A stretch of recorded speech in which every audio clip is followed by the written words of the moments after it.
Homosexuel un jour, homosexuel toujours. Le sujet très sensible de l'homosexualité est au cœur de ce documentaire, plus particulièrement la croyance à l'effet que les personnes homosexuelles naissent et meurent ainsi, et que toute tentative de modifier leur orientation est inutile et risque de leur faire du tort. Est-ce exact? L'homosexualité est-elle fixée pour de bon chez ceux qui ressentent des attraits envers le même sexe? Mesdames, Messieurs, bonjour. Aujourd'hui, je vous invite à plonger dans l'univers des thérapies qui aident les personnes homosexuelles à migrer vers l'hétérosexualité. C'est un sujet tabou, explosif et empoisonné au point où des journalistes, des professeurs d'université et des élus perdent leur emploi pour en avoir parlé favorablement.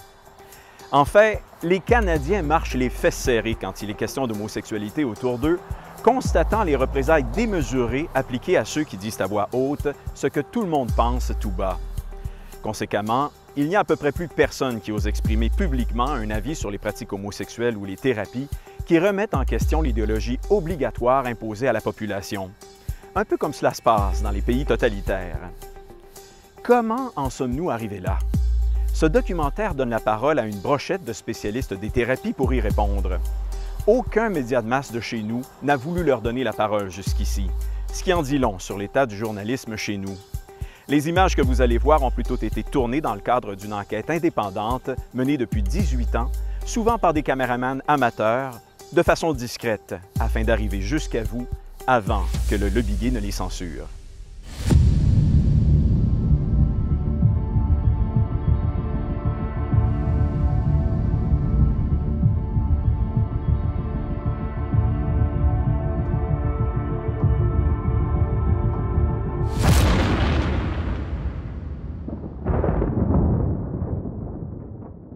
I don't get the opportunity much to tell my own story. It may be more emotional for me today.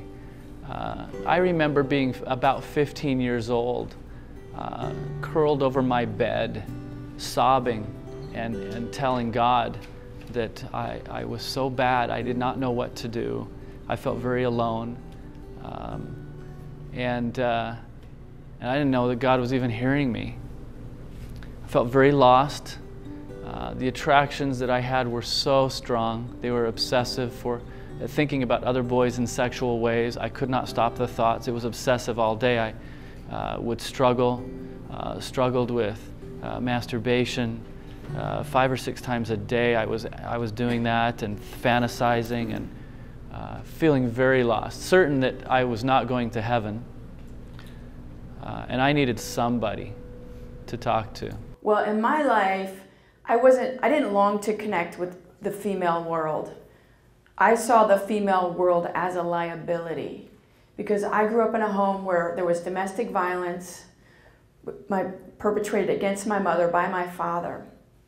And so my dad was an abuser and my mother was a victim. So I identified femaleness or femininity with victimization and weakness. And I had an older brother and a younger sister, and so my older brother is the one I really looked up to. I didn't look up to my father as a role model because he was abusive. And so I looked up to my older brother, so there was a lot of gender confusion in my life. I grew up in a home that was very fundamentalist. My dad used religion, in my perception, as a way of kind of manipulating. He would have been good in the military. He was very, very by the book. Very cold emotionally. I could not relate to him. He was interested in things I had no interest in. We sort of butted heads personality-wise. There was no connection. He was not terribly abusive. There were times where he did smack me a few times, and he would spank me in anger, which I suppose was not very healthy. But enough so that I was afraid of him. I was distanced from him. He was rather cold emotionally, and I could not connect. I started to adopt very masculine traits early on, like even toddlerhood and certainly elementary school and on up. But it started very young, where people often mistook me for a boy in public. And so I was often called sir, son, and young man. As I grew, those longings for a father figure just never went away. Constantly needing a father figure, a dad. I'd have 1 or 2 church leaders reach out to me And I was just so starved for that. They would call, and I was just hanging on having them help me and work with me. But you know, they tried, but I don't know that they were always understood how deeply I needed some of that. Tennis was the sport that I learned first and loved the most. And I would go into the locker room at the tennis club where my family had a membership, and this is as a young girl. And the women would say, "What are you doing in here?" And I would say, "I'm a girl." And they'd say, "Are you sure?" And I remember thinking, I only know one way to prove it. And so I just let it go. I just thought, yeah, I'm not doing that. I tried out for the wrestling team in junior high, and I weighed in, I think, at 76 pounds. I was the smallest. I hadn't started puberty, really, and so I'm in there, and I don't know how much of you know about wrestling, any of you, but you know, they line you up in your boxer shorts and they weigh you in, and I remember getting lined up to weigh in, and I'm the skinniest, I'm like a rail, and all these other boys that I perceived as being more muscular and had body hair, and so I was comparing myself. I felt different than them. I didn't compare to, I wasn't as good as they are. It was very, very difficult emotionally. When we look at our clients, these are people, mostly men, who as little boys were shut down. They were hurt and rejected by male figures. They were typically in intimate but frustrating relationships with their mothers. And so they, because of their family dynamic, did not have the opportunity to internalize their masculinity. And they became what we call good little boys. Good little boy is don't offend anybody, don't get anybody angry with you, and there's a shutdown mode. Closed, self-protective, fearful, guarded, timid, shy. That's what they live in, okay? And the therapy is to bring them out, to be assertive, to be clear, to be courageous, to identify their feelings, to speak their feelings. My professional commitment is developing the most effective therapy to help men overcome their homosexuality. I'll never forget at one moment being weighed in with the team, and I was like 2 ounces over my weight class. And the moment of awakening where the coach says, you know, your underwear is 2 ounces. So I'm at the front of the line, all these boys behind me, because it's lightest class to heaviest class. And so I'm asked to drop my boxer shorts and weigh in, and I was still a half an ounce over. So he had me go to the restroom to try and dump some weight and come back, and I was still like a 1/4 ounce over, and so and the humiliation I felt of feeling like I'm being paraded around, not as good as the other boys, was absolutely stifling to me. As I got a little older, my parents were divorced when I was in 5th grade, and then my younger sister and I were sent away to live with relatives. And I was in 7th grade when we were sent off to live with my aunt and uncle and my cousins. And there I was sexually abused by an older male cousin. There are actually 4 common reasons why people seek change-allowing therapy. Some identified as LGBT, they had LGBT experiences, but they, in the end, didn't find it fulfilling. So they want to change. Some people are married. There are many who are attracted to both sexes. They're married to a person of the opposite sex because they want to be, and they love their spouse and they love their children.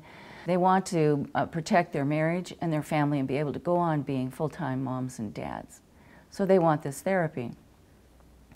Then there are some who feel that their sexual attraction was forced on them by childhood sexual abuse. They want trauma treatment that will also deal with the links between their trauma and their same-sex attraction behavior to relieve them of it. And they have a right to heal.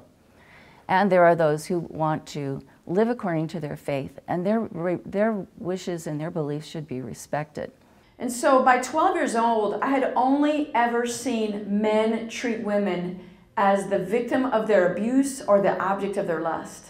And so when I was sexually abused, one of the conclusions in that experience was, if this is what it means for a man to find me attractive, I don't want to be attractive. because all they do is they take from you. Because they rob me of my dignity. So it created a fear for me of being in the locker room, of doing sports. I tried church basketball. They'd put me in, and then we'd lose, and we'd get worse and worse. So they'd pull me out, put the other boys in, and then we'd gain the points back. So they'd put me back in. We'd start losing, so they'd pull me out. You know, that experience was just, I was tired of having those experiences. And then the rejection, the last one picked, was very tiring. So by high school, I was feeling very inadequate, feeling inferior. I didn't feel like I had buddies. I longed for a best friend, somebody I could tell my secrets to, talk to, a buddy that would walk with me in my faith, help me, be there for me. Never really attained that. However minuscule amount of femininity I had up to that point, I wanted to even conceal even more out of a desire for self-protection. So even just hearing that much of my story, I hope you can see that absolutely it's not genetic. That there's some serious factors going on that's going to point me down a road. And I will say in my work in helping men and women walk free from homosexuality or from unwanted same-sex attractions, that in my work and with women, what I have seen, and this is true in my own life, is that lesbians are often trying to protect against further hurt from a man. I was starved for touch. I was either getting a hit from my dad or nothing. My mother was affectionate with me, but I wanted it from my dad, from a man. I wanted buddies. I'd watch the boys at school hugging on each other, and it just created an ache inside me. I knew it was non-sexual, but I didn't know how to get it. I didn't have those kind of buddies that would provide that for me. I developed a lot of misperceptions about myself. Feeling that these longings must mean I'm gay. The sexual feelings must mean I'm gay. A lot of misperceptions that made it worse. L'analyse de John et Christine les amène à conclure qu'ils ne sont pas nés homosexuels. Ils comprennent plutôt que des événements précis survenus durant leur enfance sont à l'origine des attraits envers le même sexe qui ont émergé à leur adolescence. Ils se tournent vers une thérapie non pas pour guérir leur homosexualité, mais pour diminuer l'impact que ces événements du passé continuent d'avoir dans leur vie actuelle. Lorsque l'influence de ces événements traumatiques se dissipe avec l'aide d'un thérapeute compétent, leurs attraits envers le même sexe s'estompent et se substituent progressivement par des attraits envers l'autre sexe. Cette explication sur le processus thérapeutique m'a été donnée pour la première fois par les spécialistes des thérapies. Qui sont-ils au juste?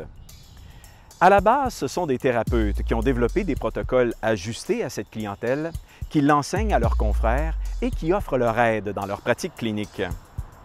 Puis il y a les chercheurs qui ont réalisé des études scientifiques sur cette clientèle afin de valider si les thérapies sont inoffensives ou leur font du tort.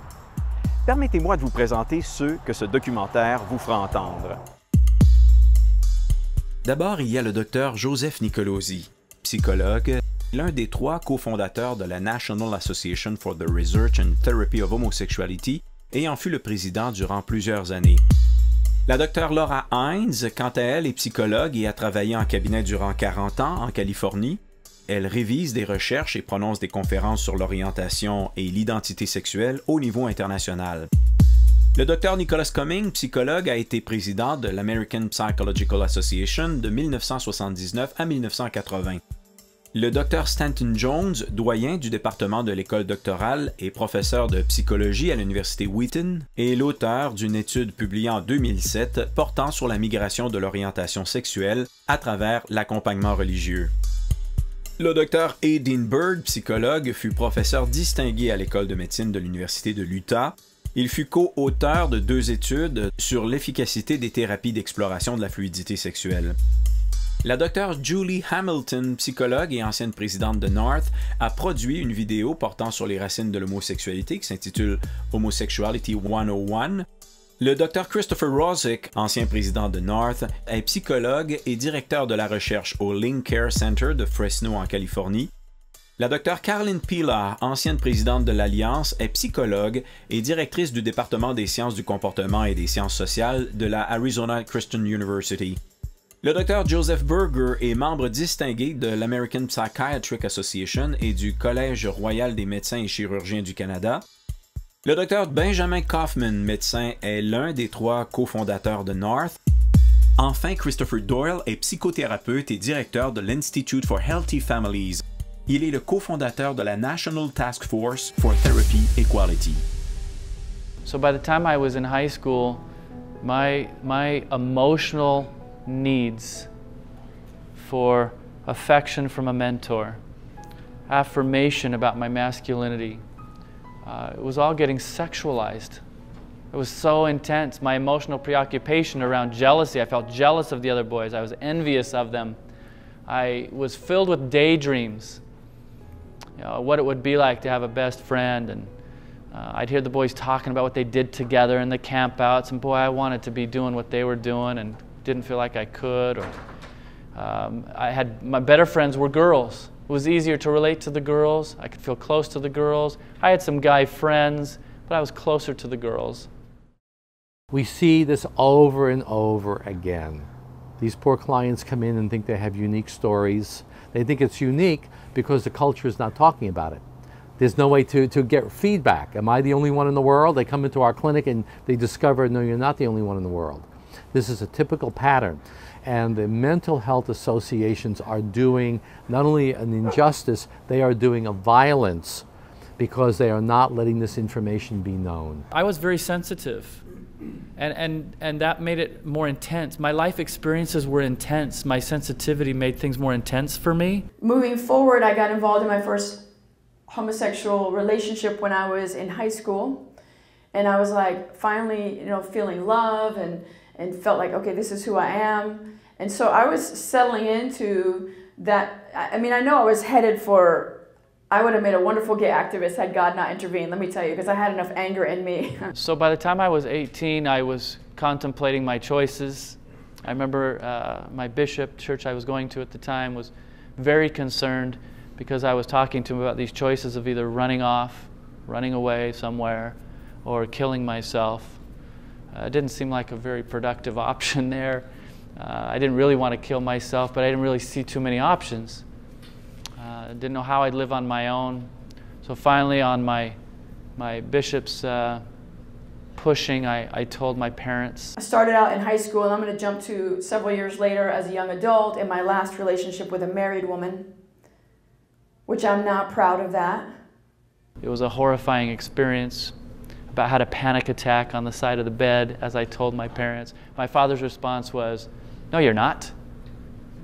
That's disgusting. Are you kidding? Do you know what boys do when they have those kind of feelings?"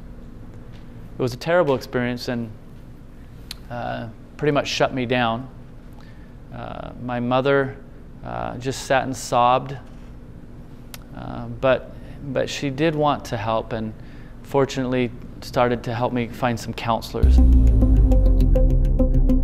Avec le soutien de ses parents, John, qui a 18 ans et qui est en mesure de prendre ses propres décisions, va rencontrer pour la première fois un thérapeute. Il aura l'occasion en thérapie de lui confier le manque de connexion émotionnelle répété avec son père dont il souffre depuis son enfance et la piètre image qu'il trimballe de sa masculinité à cause de la perception négative qu'il a de son corps, faisant suite à certains traumatismes. Perd-il son temps et son argent? Si l'on se fie au discours du lobby gay, John vient de prendre une décision complètement insensée, car il ne pourra jamais changer son orientation sexuelle, puisqu'au cœur de son être, dans sa propre biologie, se trouve un gène gay qui verrouille la direction de son orientation sexuelle à jamais vers l'homosexualité. Les journalistes perspicaces relèveront toutefois qu'aucune référence scientifique n'est jamais fournie par le lobby pour appuyer cette affirmation, et pour cause. Les études sur les jumeaux de King et McDonald, les recherches scientifiques récentes de Diamond, Seville Williams, Bailey et Lohman, ainsi que l'Ordre des psychologues d'Amérique déboutent complètement cette théorie du siècle dernier pour confirmer ce que plusieurs constatent en regardant autour d'eux. à savoir que la sexualité humaine peut fluctuer au cours de la vie d'une personne, pouvant migrer par exemple de l'hétérosexualité qui se trouve à une extrémité du spectre vers la bisexualité ou vers l'homosexualité qui se trouve à l'autre extrémité, et vice-versa, sans même avoir à recourir à une thérapie. C'est le concept de fluidité sexuelle naturelle. Sexuality is very fluid. In the course of a person's lifetime, they can swing back and forth between homosexual, heterosexual, back again. We know that the adolescents can be more engaged in the homosexual activity and then move on, and others in midlife will become homosexual. So there's a fluidity in sexuality. In regards to sexual attraction fluidity, there is a lot of research that's been done over the past few decades. Lisa Diamond is the spearhead for most of that research. And she started off just looking at women and then expanded it to men to see what happens with people's sexual attraction fluidity over a lifetime. They consider her a leading expert in sexual orientation change through life experience. Diamond followed 79 non-heterosexual women over 10 years and found social influences on same-sex sexuality. She said the most surprising finding was that bisexual and unlabeled women pursued progressively more sexual contact with men than did women over the 10 years of the study. Two bisexual women with the exact same degree of same-sex attraction in 1995 often made very different choices 10 years later. Whereas one would have settled with a woman, the other would have ended up with a man. It was the case even for women who had started out strongly attracted to women, that they could end up finding themselves fantasizing less often about women and seeking out fewer opportunities to date female partners and become happily married to a man. And so in that season of my life is when I was evangelized by a group of, it's a really bizarre situation. It was a group of Baptist women, and I found myself on a Southern Baptist softball team. So don't ask me what a lesbian was doing playing softball with Baptists. It was really my love of sports that got me there, but it was absolutely a divine conspiracy. Okay? And so that's what got me around a group of Christians on a regular basis. And there were some that knew, because I looked the part. I was still very masculine. I was still being called Sir, Son, Young Man. I was the runner-up to the Miss Butch America pageant. You guys are like, is there really one? So, poor thing, I scared the poor lady. Anyway, that is some humor to lighten this, some levity, yes. I will say that I went to 4 different counselors from that point forward, none of which were very productive or helpful to me. No, the first therapist I went to was a very, what's the right word? He was very popular in the religious community I was a part of at the time. And so everybody sent their kids to this counselor. So what he did really was try and have me read the scriptures a lot and pray and, you know, give me a lot of spiritual stories. So I don't think, in that regard, maybe that was helpful because, you know, it kept my faith going a bit. But it did absolutely nothing. In fact, my attractions were just getting stronger all the time. It wasn't helping that. So that was discouraging. I found out years later, here's an interesting tidbit. I went to him when I was becoming a counselor to get some advice from him. And he pulled out a whole file of information he had from Exodus and Evergreen and said, you know, they sent me this stuff when you were a kid, but I never really believed it, and I never wanted to approach it with you. I wanted to get up and wring his neck. It would have been life-changing for me. Many therapists say, oh, no, you can't go on that direction. You cannot explore your sexual attraction fluidity because that just can't be done. You'll be harmed. So if you're asking for help with that and they're saying, nope, I'm not going to do it, you can't do that, you have to go my way and embrace your sexual attraction as your primary core identity. And I know that's an exaggeration perhaps. I don't know if people say that, but that's basically the message that I received from some of my clients that came to me that they had heard from previous therapists. It's like there was no hope. There was no hope, and so their well-being actually plummeted. And some of them had actually, for the first time, experienced some suicidality as a result of the lack of support for their autonomy and self-determination. They didn't really know what to do with me, to be honest, and I didn't realize that their dilemma. But and the main dilemma was this was a church team, And I didn't actually know the difference between sports and church sports. And so like, I only know sports, and the goal is to win. That's the only goal. And in church sports, it's like, if we win, glory to God. If we lose, glory to God. And I was like, no, I'm not cool with that. And so I was the one in the outfield throwing my glove and swearing when the ball got past the shortstop. So the Baptist women are like horrified because, you know, on my jersey it says, say yes to Jesus. And I'm calling out obscenities. And so they complained to my coach, as you do. We call it prayer request. Y'all know what I'm talking about. As long as your head is bowed when you say it, it's not gossip, okay? And so they complained, and he said, because they were like, Coach, she's cussing the outfield. He said, you see that girl? You pray for that girl. So they did. They were praying for me. And this went on for like a year and a half. You know, and the other counselors didn't have any information. They didn't know. And the fourth one was just politically incorrect enough to be willing to read Jeff Conrad's book and say, yeah, let's read it together. Let's talk about it. See what applies to you. John travaille avec différents thérapeutes qui lui font perdre à la fois son temps et son argent, car il ne fait l'expérience d'aucune réduction de ses attraits homosexuels. Au contraire, ils augmentent. Les thérapeutes qu'il consulte sont-ils des charlatans? John décrit ses sessions avec eux en termes de lecture biblique, de prière et d'analyse d'histoire spirituelle. On peut difficilement assimiler ces éléments à autre chose que de l'accompagnement spirituel. Or, de l'accompagnement spirituel, ce n'est pas de la thérapie. Ces thérapeutes étaient sans doute remplis de bonnes intentions, mais à l'évidence, ils n'avaient jamais reçu de formation sur la bonne manière d'accompagner ce type de clients. Ils étaient donc incompétents. Il faut dire qu'à cette époque, aucune institution académique ou professionnelle n'offrait une telle formation aux thérapeutes.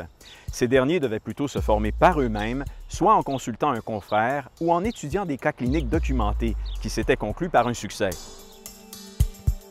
Il est intéressant ici de faire une analogie avec les régimes minceurs.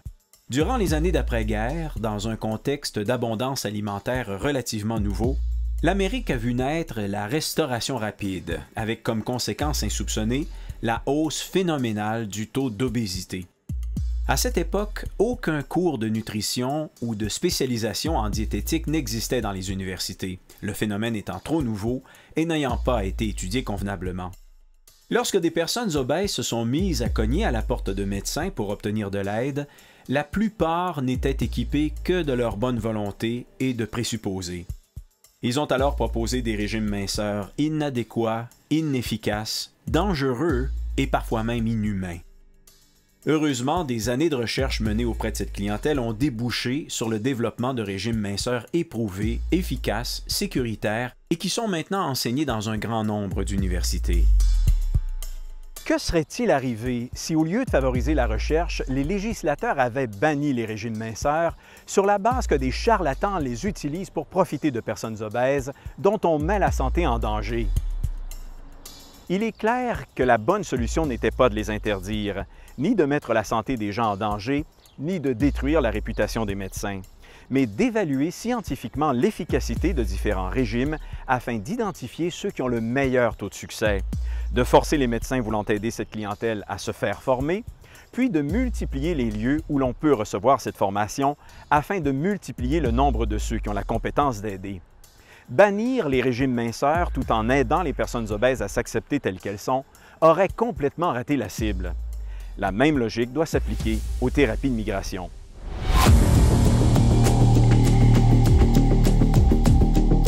La période nébuleuse des thérapies comportementales et d'aversion qui soulèvent des questions éthiques et des psychanalyses qui, elles, requièrent un nombre d'années exagéré, se termine avec la fin des années 70. Les années 80 et 90 voient apparaître une nouvelle gamme de modalités thérapeutiques découlant des avancées en neurologie, dont certaines, appliquées aux personnes désirant migrer vers l'hétérosexualité, ont l'avantage d'augmenter significativement le taux de succès des thérapies tout en accélérant la durée du traitement. C'est l'époque où les premières cliniques de thérapeutes dédiées exclusivement aux personnes homosexuelles font leur apparition. Entre-temps, le lobby gay s'infiltre progressivement dans les médias, les institutions de santé mentale, dans le gouvernement et ailleurs, travaillant d'arrache-pied à convaincre que l'homosexualité est innée et n'a pas à être traitée. Voyant les thérapies gagner en efficacité et se répandre en Occident, le lobby gay s'engage dans une course contre la montre pour que les ordres les bannissent, pour discréditer tout thérapeute qui les pratique, pour qu'aucune étude sur le sujet ne reçoive de subvention et pour qu'elle ne soit enseignée nulle part avant qu'il ne soit trop tard. Gay activists have done many studies of public opinion, the formation and the creation and the manipulation of public opinion. And they have found repeatedly that if you can convince the population, the general population, that homosexuals are choosing that, then there is less empathy, less sympathy for this population. But if you can convince the general population that these people are gay because they have no choice, because there is a gay gene, then there's a tendency to be more tolerant and more accepting.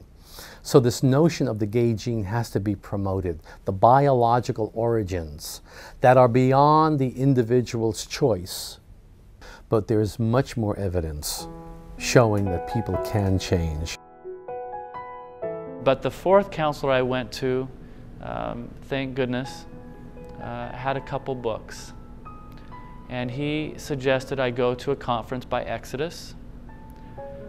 Went to the conference, and I listened to Jeff Conrad. And it was so frustrating for me at that conference hearing his story and listening to people in the audience heckle him. Because I'd hear his story and I'd think, oh, that's me. Oh, yeah, I can relate to that. Oh, I can relate to that. And then somebody would make a stupid comment. I'm sure he was frustrated. There were a lot of picketers. Well, at least that's my memory. There were a lot of picketers at that one. And he went out into the hall, and I went out into the hall, and I was so lost. And I remember him, he looked discouraged. And I went over and looked at him, and I couldn't get anything out. And I just started to cry. And he came over and he just hugged me. And he said, it's okay. He says, there's answers. You can do this. You can get over this. The feelings can change. They can go away. But you got a lot of wounds, and you got a lot of needs. You have to learn how to take care of those. That was the beginning of my recovery. And so I became a Christian, and it's not like God waved a magic wand over me in the immortal words of Cy Rogers and said, 1, 2, 3, now you're free, go be straight, date, and mate. That's not what happened when I became a Christian. My eternal destiny changed, and then now I was faced with a dilemma. I was incongruent now with my faith, and incongruent living is not sustainable. So I had a conflict. How do I not be gay anymore? 1990, started working on my needs, healing some of the wounds. I started to gain a picture of what my deficits were, my needs were. Man, I needed mentors. I needed buddies. I needed to feel masculine. I needed to stop hating my body. So I started engaging goals, working on some things, and went to college, lived with roommates, fantastic experience. Started bonding in ways I hadn't bonded before. I had this great roommate that he'd take me, I remember telling him, I don't know how to play football, and you want to go to the football games. I don't even know what they're doing. I don't know what they're talking about. It's stupid. I don't even like the game. He says, let's go play. And so he took me down to the field at night, and we tackled a goalpost and some other ridiculous activities. But being with him, having him want to help me and teaching me the game was very healing for me. I don't know that the tackle portion was, but the learning portion was.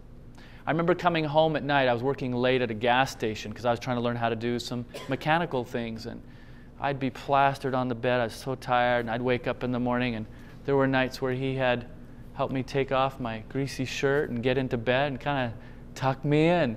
I'd never had that sort of affection from a buddy before. I remember a roommate that was leaving for Christmas break, And he just hugged me. That's the first time I'd ever been hugged by a guy before. And he says, "Man, I love you." And I remember sobbing. I hadn't heard that before. All these needs and deficits, which I could see later, I'd been sexualizing. I was so hungry for those kinds of things that I'd been sexualizing legitimate emotional needs and wounds. So it was a process. Thankfully, I heard about ministries that help people like myself. I heard a guy named Cy Rogers on the radio shortly after I became a Christian, and he's got a phenomenal testimony. And so I was very encouraged by that and hope, filled with hope from that. And so I started my journey out of homosexuality. I began to attend a support group in my hometown of Tampa, Florida. And in fact, a gentleman here was in group with me 24 years ago. Woohoo! It's called Straight Ahead, and pun intended. And so that is where I started to understand the roots of my homosexuality, which I've already shared with you in story form. Having a breakdown in the relationship with the same-sex parent, having been sexually abused, gender confusion, all that contributed to the perfect storm in my life to point me down a road.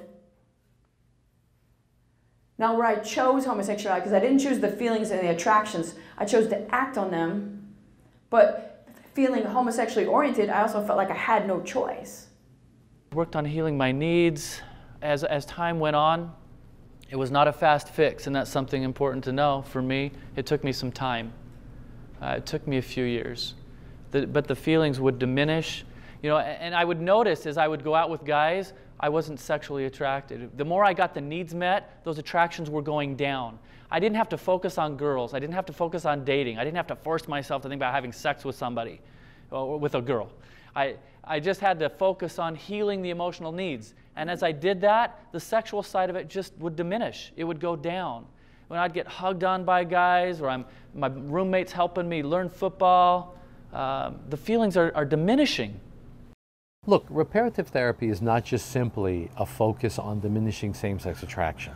That is the accusation of reparative therapy. Gays and other people who don't know what reparative therapy is think that the client comes in and we hit them over the head with a bat until they give up their homosexuality and then they're cured. No, it doesn't work that way at all, okay? We deal with past trauma. We deal with male friendships. We deal with body image. We deal with assertion. We deal with facing the reality of the fact that you did not get what you needed from your childhood, whether it be mother, father, family dynamic, or whatever. We deal with identity. We deal with self-esteem. We deal with your sense of yourself in relationship to others. You're not a little boy among women. You're not a little boy among men. You're a man among men. So there's a complete transformation of identity. And then the church is where I built healthy same-sex friendships, which was a monumental challenge. And you can talk to any person coming out of homosexuality, and that is a monumental challenge. Because so often we feel inferior or inadequate in our gender. The biggest epiphany for me was to realize that my same-sex attraction didn't define me. It was just a symptom of all these other emotional needs, legitimate needs. What I needed was non-sexual intimacy. So for me to be isolated, I wasn't going to get intimacy. You can't get intimacy if you're isolated. And so I needed to press through my fear of rejection. And so as I got to know people, and not everybody, but on an individual basis, I got to share what I was dealing with, and I felt supported and loved, and that just helped encourage me. And so I was developing healthy same-sex friendships, and I will tell you that as I did this, my sexual attractions for women naturally diminished. Because I got what I was looking for all along: love, intimacy, connection. I learned over time that I had to immediately start acknowledging, whenever I was attracted to a guy, I had to acknowledge, okay, I'm having a same-sex attraction, and there's a message underneath it. I had to acknowledge that. When I got good at that, then I would move to the I, which is identify. Now I need to identify what is the message. What is that message? And I got good at that after a while too. You know, if I see this very attractive guy, he's very cut, and I immediately was able to identify there's a message in there. I don't feel like I'm as good as him. I'm very jealous of that. I don't have the muscles he has. Or I'm getting attracted to these guys who are all bantering together and hugging on each other down the hall at school, and I'm realizing I'm missing that. I need that. So when I identified the need, that took me to M, which was move. I had to move into the message. I had to do something. I had to get out there. If I was jealous because of him, I had to go work out. Like the way I look, I had to get into that. You can tell I'm, at this point, very buff, and I got, to liking the way I looked. Or I had to move into buddies. If I was lonely, I had to get into some buddies and move towards the message that was. Malgré tous les obstacles que John rencontre sur son chemin, les prédictions du lobby gay qu'il ne sera jamais libéré de ses attraits homosexuels, les thérapeutes diplômés sans formation adéquate pour l'accompagner, les manifestants à la conférence de Jeff Conrad tentant de le dissuader, John va finalement trouver une personne compétente qui va l'aider à mettre le doigt sur ce qui lui arrive, à résoudre les traumatismes de son enfance et à intégrer en lui les outils nécessaires pour qu'il n'ait plus besoin d'un thérapeute pour poursuivre son cheminement. John doit-il être considéré comme une exception à la règle? C'est-à-dire, est-il aussi difficile d'être libéré de ses attraits envers le même sexe que de gagner à la loterie?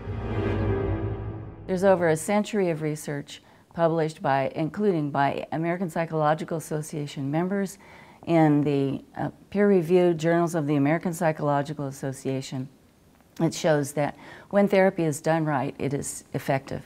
If you take all the studies, the Spitzer study, you take the Jones and Yarhouse study, you take the studies that are historical, they simply arrive at one conclusion. This is the conclusion that homosexuality is not invariably fixed in all people, that some people can and do change. Robert Spitzer did a study of about 200 individuals who came out of homosexuality and made a heterosexual adjustment.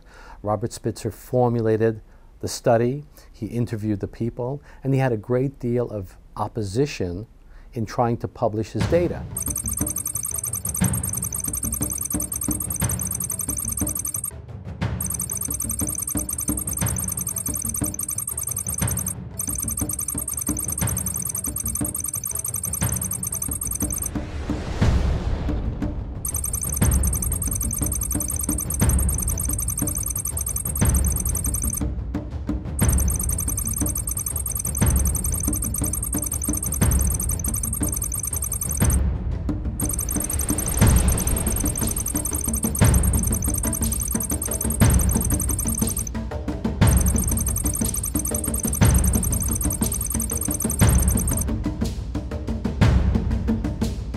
Now, what's significant about Robert Spitzer is that he was the man who made the 1973 decision. He was ahead of the nomenclature. The nomenclature is the book of diagnostic categories.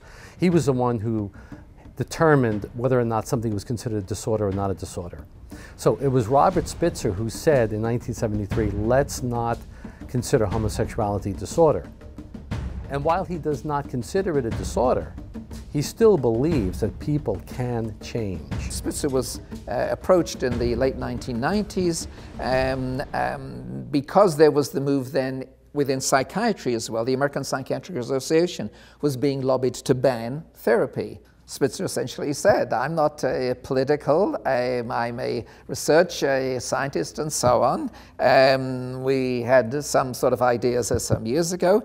If they should be changed, I'm willing to explore it.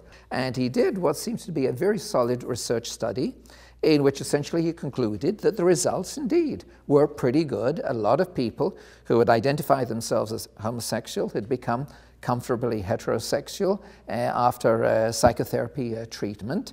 There was not simply behavior or simply attraction, but in core features of homosexuality. Now, this was not a study to determine how many people could change, but whether or not it was correct, the statement from the national organizations that no one could change. And he determined that that was not correct. He could be hardly accused of being a slacker as a researcher, right? And he wasn't coming at it from a religious, he didn't have a religious axe to grind, so to speak, on this.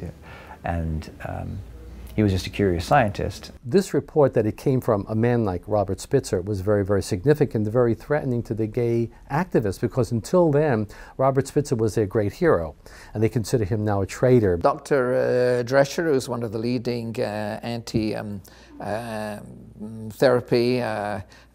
activists in the States, he is the editor of a journal called the Journal of Gay and Lesbian Psychotherapy, and he devoted a whole issue to trying to trash Spitzer's results, which I think I read a couple of the articles. I didn't read them all, but they didn't seem to me to have any scientific validity whatsoever. They were really mostly name-calling. Now, Dr. Spitzer was criticized for his study, and all the studies are somewhat imperfect. But Dr. Hirschberger reanalyzed the research, which was reported in the archives of sexual behavior, and he did something that's called a Gutman analysis, where he reanalyzed Dr. Spitzer's study. And his conclusion was that the study did indeed demonstrate that some people can and do change. When you evaluate studies and to determine, which study is correct among these sorts of studies, number one, you need to look at the study itself, the methodology. But you also need to look at the reputation of the scientist who's doing the study. I can tell you there's not a researcher that has more credibility than Dr. Robert Spitzer or Dr. Scott Hirschberger. They're immaculate researchers. And their conclusion is that some people can and do change. And things sort of quietened down for a number of years. And then about, a year or two ago or so, a young Californian went very vocal and very public, claiming that he had been harmed by a treatment, and he confronted Spitzer evidently directly. He went to see Spitzer, who is now a man in his 80s and evidently not very well, and somewhere or other he convinced Spitzer that he had been harmed, and he got some sort of apology out of Spitzer. Dans les jours qui suivent la publication de son étude, le Dr Robert Spitzer va goûter amèrement à la police de la pensée qu'exerce le lobby gay sur tout individu ou organisation qui s'oppose à son programme d'endoctrinement idéologique. Des confrères gays radicalement militants vont attaquer sa réputation dans des revues de psychiatrie. Des journalistes pro-gays vont écrire des articles qui le discréditent. Des militants gays vont l'appeler pour lui faire des reproches et lui transmettre des centaines de courriels de haine durant le reste de ses jours, pour lui faire payer d'avoir osé remettre en question le discours officiel. You don't think like me, then you're my enemy. C'est le modus operandi du lobby gay qui veille à mettre hors d'état de nuire, ou dit autrement, qui s'assure de tuer tout messager qui annonce autre chose que la ligne du parti du lobby. Cela vous rappelle-t-il les pays où les droits humains sont violés? Il est difficile de constater la tyrannie actuelle du lobby gay envers ses opposants sans la mettre en dialogue avec son discours d'il y a 50 ans, lorsqu'il demandait aux autorités et à la population de cesser de persécuter ses membres simplement parce qu'ils sont différents, de faire preuve d'ouverture et de tolérance envers la diversité des orientations sexuelles et de créer un climat propice à l'écoute et au respect mutuel. Celui qui jadis était la victime est clairement devenu l'agresseur lorsqu'on constate le malheur que le lobby fait vivre à toute personne qui ose diffuser ce que dit la science sur les thérapies. Rendu à la fin de sa vie, après avoir été harcelé et harassé de cette manière durant 9 ans, devenu lourdement diminué par la maladie de Parkinson et par son âge avancé, Spitzer va finir par plier l'échine. Et, comme l'avait fait Galilée 380 ans avant lui, va s'excuser auprès des personnes homosexuelles d'avoir publié une recherche qui dit des mensonges, soulevant la possibilité que les 200 participants qu'il a lui-même interviewés lui aient tous menti. Il décède quelques mois plus tard sans que The Archives of Sexual Behavior n'accepte de rétracter son étude. You know the story, he goes under such pressure. That I think he eventually wanted to reinterpret his study, and there's a lot of reasons for that, I think, going on, but that was towards the end of his life. I guess his big reversal was that, well, we can't be sure, because this was self-report. Well, and it's interesting about that, if that's the criteria, that if it's self-report research and you have to question it, then, I don't know, 90% of psychological research has to be questioned and thrown out, right? If you can't take people's responses at some level of face value, you know, if everybody's lying to you, then you have to throw a lot of the research out across the board of psychology. Spitzer a eu un impact majeur dans la communauté scientifique, malgré le fait que sa méthodologie n'en faisait pas une étude à standard très élevé. Celle de Stanton Jones et Mark Yarhouse qui suit vient corriger cette lacune. What is said over and over and over again is that there's no valid scientific research. Now, I think that that's wrong. There is scientific research, but it's not great, rigorous scientific research. And the people who are the critics, they keep coming back time and time again that there's not a study that's longitudinal, there's not a study that's prospective. Those are the two most important variables. Well, now there is.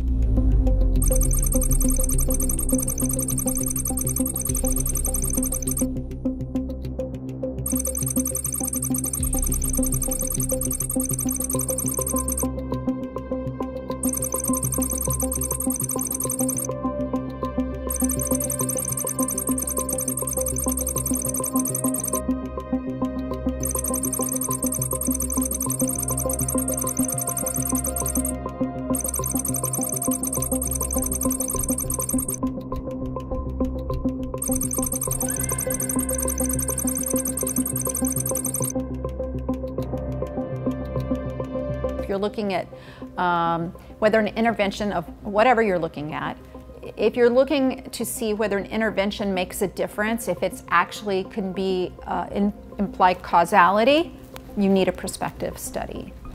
Some people assume that I must be driven by hatred of gay people or that I've got someone in my family that I'm worried about. It's nothing like that. My interest was largely academic, intellectual. I knew some of the previous scientific literature that was out of the psychoanalytic tradition and other therapeutic traditions where there were studies that were reporting people had changed, and it struck me as very odd that these studies were just being dismissed on the basis of one or two people coming forward and saying, well, I was in that study and I didn't really change. There is really a rich psychoanalytic tradition of understanding the cause and treatment of homosexuality, but that whole body of literature from the 1920s all the way up to about the 1970s have been buried politically.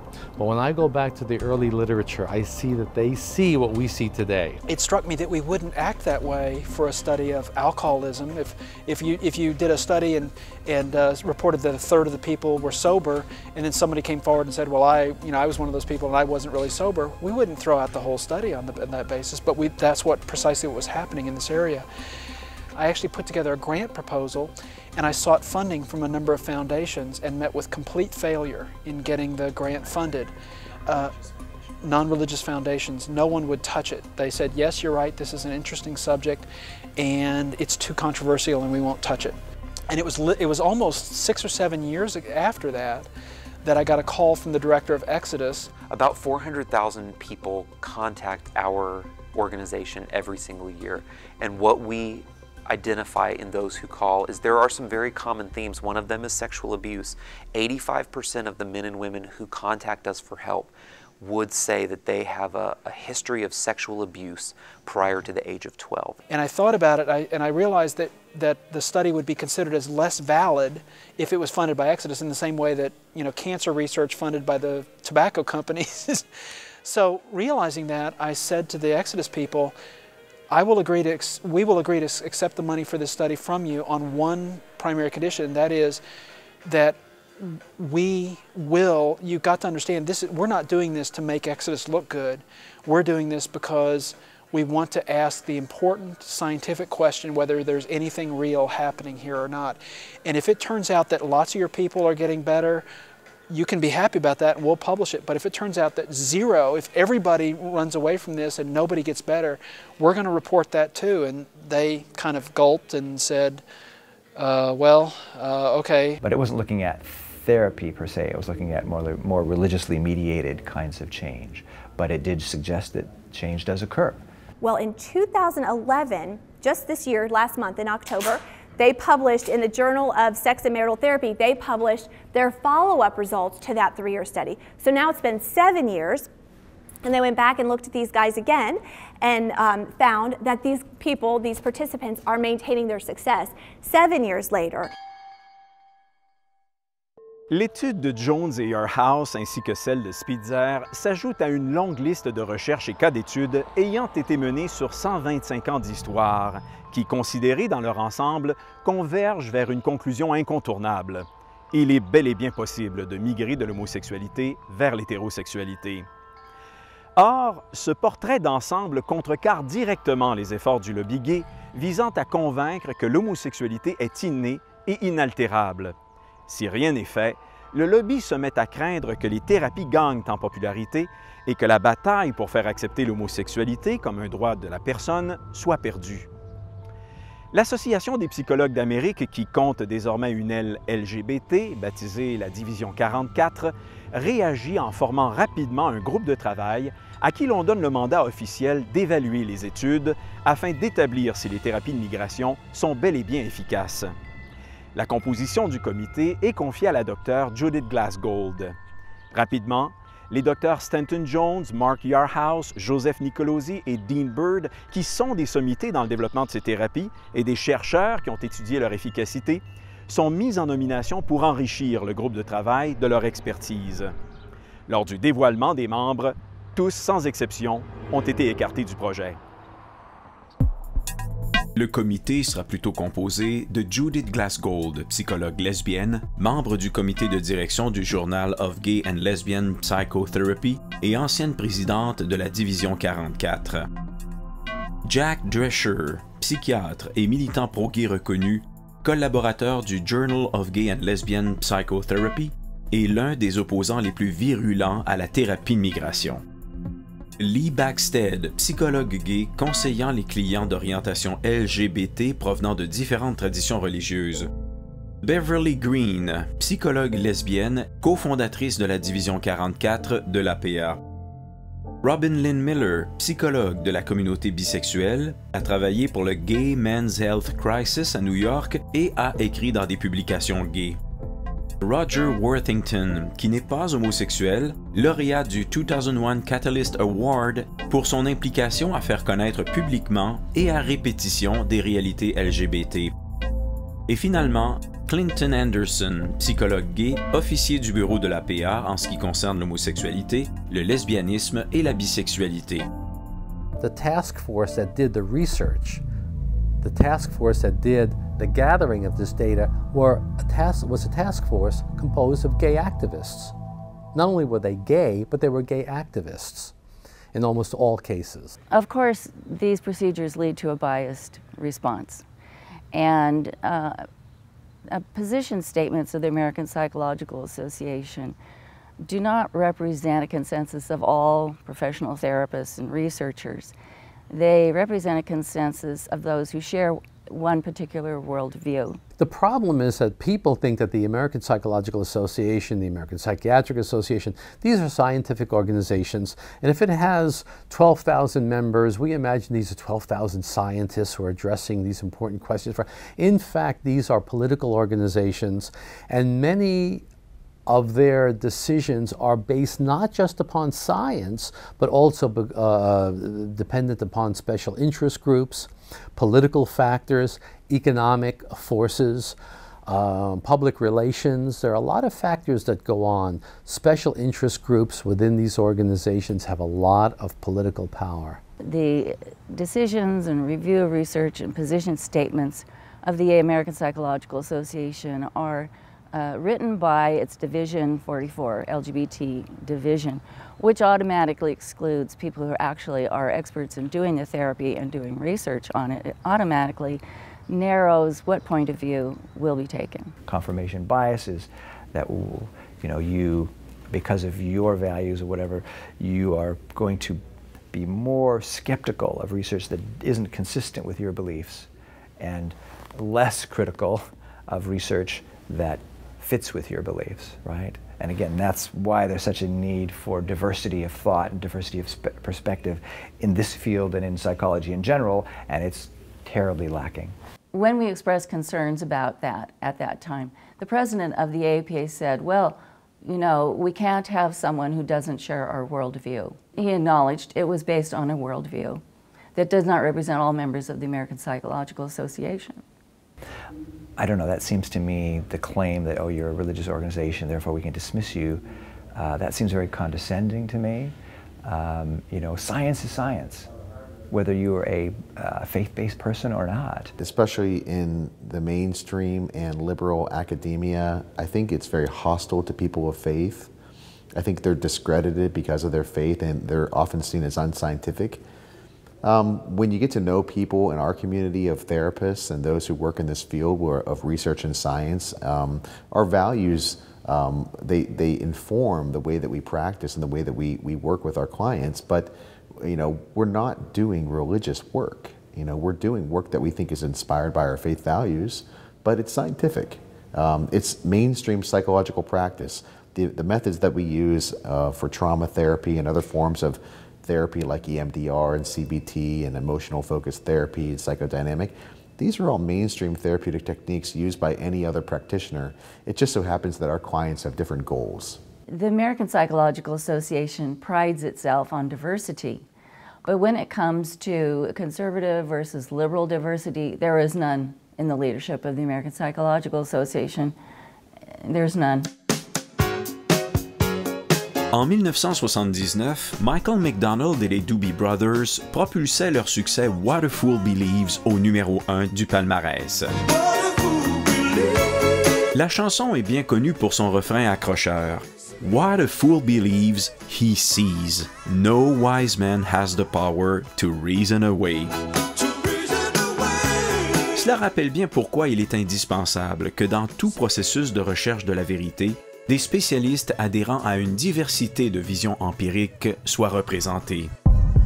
Ainsi, ce qui devait diriger la sélection des membres du comité de l'APA n'était pas leur adhésion ou non à des croyances religieuses, mais plutôt l'adhésion à une démarche scientifique rigoureuse quant à l'efficacité des thérapies.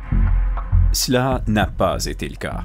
Il n'a été constitué que d'hommes et de femmes aux croyances athées, pro-LGBT et ouvertement hostiles aux thérapies de migration. L'APA a jugé acceptable que des membres experts n'aient pas leur place sur un comité scientifique parce qu'ils croient en Dieu, encourageant implicitement la ségrégation envers ses membres qui sont croyants.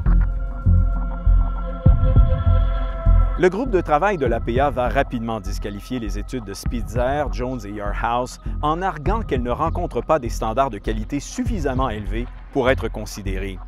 Cela lui permettra de conclure, lors du dépôt de son rapport final, qu'aucune preuve scientifique ne démontre l'efficacité des thérapies. Mais cette tactique ne va pas assez loin. Le lobby craint que s'il s'arrête là, la pratique des thérapies se poursuive et qu'éventuellement, d'autres études avec des méthodologies plus poussées finissent par consacrer leur succès, comme ce fut le cas pour les régimes minceurs. Il doit donc trouver un moyen de diaboliser leur pratique pour de bon, de susciter l'opposition de la population à leur endroit. Une manière d'y arriver serait de statuer qu'elles sont non seulement inefficaces, mais toxiques, que ceux qui les expérimentent, en particulier les enfants, risquent de se suicider. Mais il y a un problème.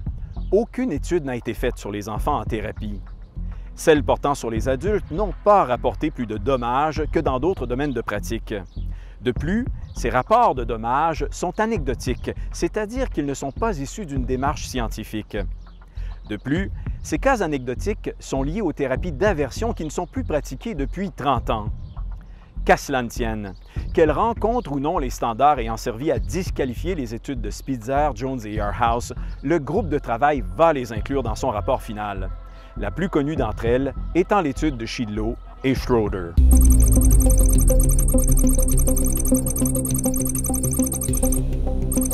Shidlow and Schroeder is the famous study completed in 2002 that the APA has used over and over and over and over and over again to tell us that safety is harmful and that it's not effective. This is an exploratory study that has been used to prove cause. It cannot indicate cause, it can't even indicate relationship or even influence. Shidlow and Schroeder recruited using methods that biased the study from the very beginning. Initially, There were flyers put out in gay venues and things that just said, hey, we want to document like homophobic therapies, and have you experienced harm? Come to us and talk to us. They advertised that we want to use the results to inform the public about the often harmful effects of such therapies. Pour mieux saisir à quel point cette étude fut biaisée, il faut rappeler une notion de base en psychothérapie, la règle des 3 tiers. C'est-à-dire qu'environ le tiers des participants d'une thérapie affirment que leur objectif a été atteint. Un second tiers affirme que leur objectif a été atteint partiellement, alors qu'un dernier tiers ne constate aucune amélioration dans leurs conditions. Enfin, il est connu qu'un nombre très faible de participants, environ 5%, rapportent que leur état psychologique s'est détérioré à cause de la thérapie, peu importe le domaine de pratique. Ce que Shidlow et Schroeder ont fait fut de partir à la recherche de ce 5%, en recrutant délibérément dans des milieux pro-gays, dénonçant cette thérapie comme homophobe. Sans surprise, ils ont pu ainsi accumuler un grand nombre de commentaires négatifs. L'étude a ensuite été utilisée pour affirmer qu'une majorité écrasante des participants à une thérapie de migration en ressortait clopés, alors que ce n'est le cas que pour 1 personne sur 20 en réalité, ce qui est comparable aux autres domaines de pratique thérapeutique. The studies that I think were harmful in that review tended to come from the 60s and 70s, these aversive techniques, these things that aren't done anymore. So what they found out was what they wanted to find out, not what was reality. It's when you use that kind of research to say, which isn't no longer really relevant to current modern practices, to say this is harmful. Today's care is harmful as well. Again, I don't think you can generalize the study. The research shows that the risk for harm is not any different from any other intervention. Very clear in the wonderful longitudinal research done by Jones and Yourhouse. They never identified this as biasing the results. This wasn't one of their limitations that they discussed in the end. I tend to think it has a limited value, and all you can really conclude from the study is that, you know, some therapy, some attempts to change could be harmful. L'étude de Shidlow et Schroeder et celle de Robert Spitzer ont été menées en utilisant la même méthodologie rétrospective. Leurs participants respectifs devaient puiser dans leurs souvenirs pour évaluer le succès de leur thérapie dans un cas et les dommages émotionnels subis dans l'autre.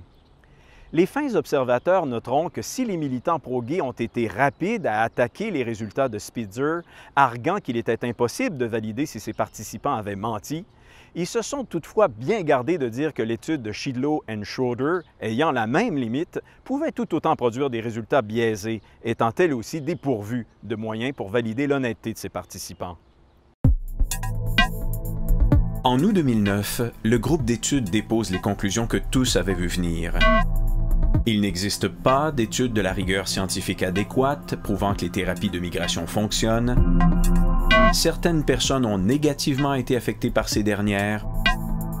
Des approches évitant de changer l'orientation sexuelle devraient plutôt être prises. Le comité ne franchit toutefois pas la ligne de recommander de rendre les thérapies illégales.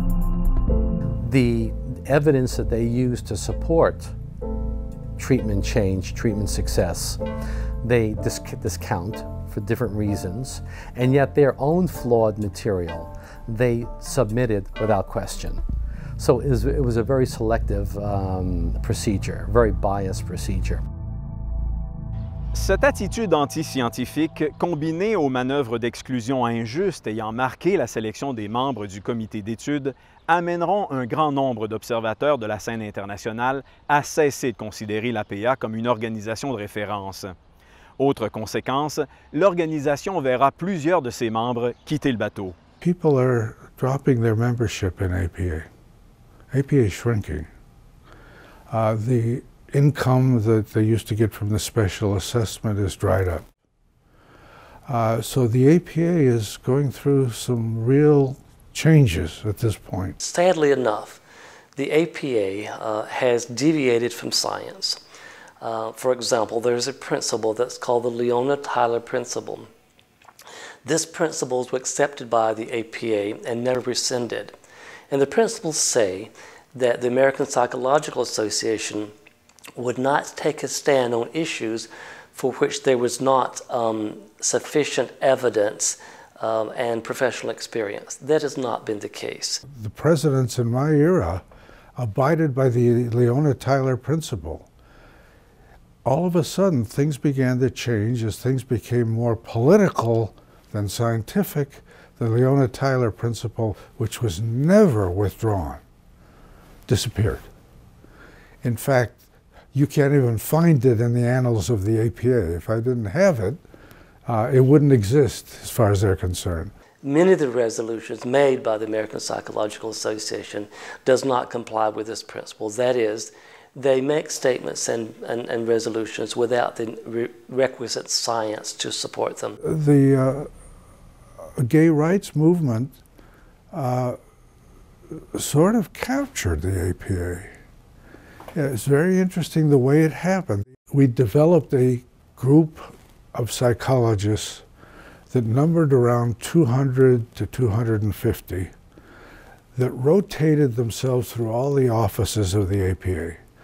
When a rule was passed that you couldn't serve more than X number of sessions on Consul or on a certain particular office, they would rotate. They would run for another office and then come back to Consul.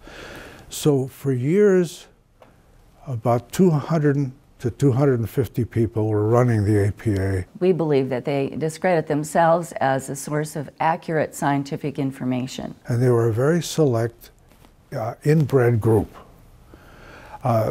They were ultra-liberal, and anything that wasn't ultra-liberal was anathema. A good source of this information is the former president of the American Psychological Association, Dr. Nicholas Cummings, in his book called Destructive Trends in Mental Health. The book Destructive Trends in Mental Health, and along with a sequel to it called 11 Blunders That Cripple Psychotherapy in America, is getting a lot of attention, both of them. Not in APA. The response to Destructive Trends in Mental Health, The Well-Intentioned Path to Harm, the first response was that Rhea Farberman, the information officer for the APA, immediately sent an email to all of the journals, and the APA owns 28 journals. Most people don't realize that, but 28 journals. Send an instruction to all of the APA journals that this book was not to be reviewed.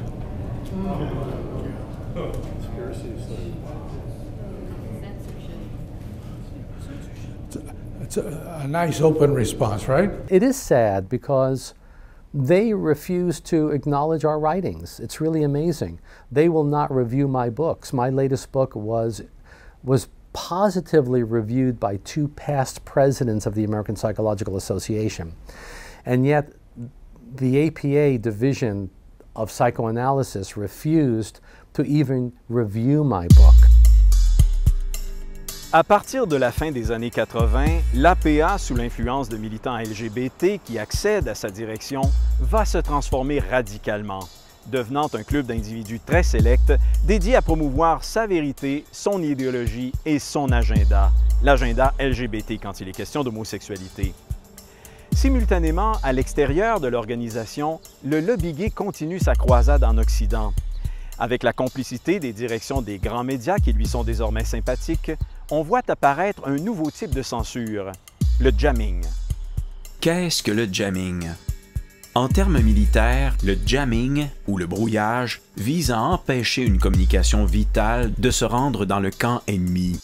Concrètement, lorsqu'un interlocuteur s'apprête à entrer en communication radio avec l'ennemi pour lui transmettre des informations qui nous seront défavorables, on brouille cette communication en émettant simultanément un signal sur la même fréquence radio. Ce faisant, toute la transmission du camp ennemi est contaminée par de l'interférence. Conséquemment, le destinataire est incapable d'entendre ce que l'émetteur lui transmet. Les médias qui soutiennent les organisations pro-gays utilisent une stratégie similaire. Puisqu'il n'y a pas de controverse autour de l'efficacité des thérapies, mais que ce message nuit à l'atteinte des objectifs du lobby, ils inondent l'Occident de l'information contraire. Ils interfèrent. créant une controverse artificielle qui rend la population confuse en espérant gagner suffisamment de temps pour que les gouvernements rendent les thérapies illégales avant que la bonne manière de les pratiquer n'entre dans les universités et se répande à travers le monde. À partir des années 90, plusieurs membres de l'APA se rendent compte du manège de l'organisation, en plus de subir la ségrégation croissante qu'elle applique à ses membres qui sont croyants. Ne se reconnaissant plus dans ses valeurs ultralibérales, ils voient la nécessité de se joindre à une organisation centrée sur la science. C'est la naissance de NARTH. NARTH is the National Association for the Research and Therapy of Homosexuality. It's a scientific organization dedicated to upholding the research regarding the issue of homosexuality and defending the rights of clients to seek treatment for unwanted homosexual attractions. NARTH is a professional scientific organization that provides a response to some of the political stands that the American Psychological Association has taken. Many of the professional associations are influenced by political correctness and political activism that actually overrides scientific data. And so NARTH was started as an organization that would uphold the research finding and not be motivated by political activism. Basically, in 1992, Ben Kaufman came to me and said, look, rumor has it that in 1993, the gay activists are going to use the 20th anniversary of the 73 decision to totally ban any kind of treatment. He came on the same day that earlier that day, gay activists had come into my office and spray painted homophobe, Nazi, the gay rainbow over the front door, which, by the way, is not good for business, I can tell you, people coming in.